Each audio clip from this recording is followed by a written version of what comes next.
that, we made the decision that we are going to move to Las Vegas. Who would have thought moving from New Jersey, which I thought I would never, ever leave. I thought I would never leave New Jersey in my entire life. I was like, I live here. I'm stuck here. I have a reputation here. Never thought I'd go.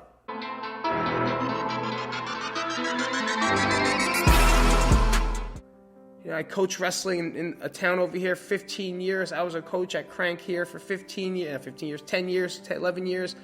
I went to school here. I drank in the fields here. I did everything here. And for us to just pick this up and just go was scary. You know, and how are we going to do it? It's your mindset. So let's get to that how. The mindset is the main thing that's going to help us get through that. And that's the only thing you need to know. Okay, the how for this, you just have to have a mindset of like, this is going to be great.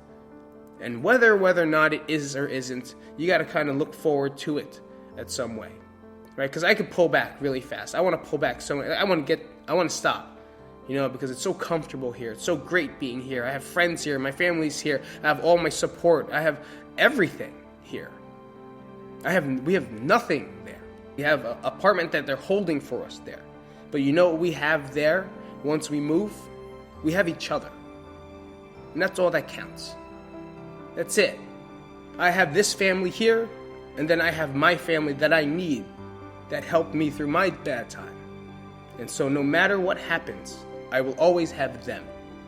I know for a fact that I will always have everyone here. And now with the use in communication and social media and FaceTime and everything, it almost sometimes feels like you never even left. No, but there's going to be moments there. There's going to be moments there it's going to be tough. I'm going to look for someone. I'm going to look for help. I'm going to want someone to be there. And that's where my mindset's got to be strong. I got to make sure I'm ready for those moments. My family's ready for those moments. And to make sure that we are there for each other when we get a little lost, when we get a little down, when we get a little sad. Okay, now that's our job to have that strong mindset. And that's it.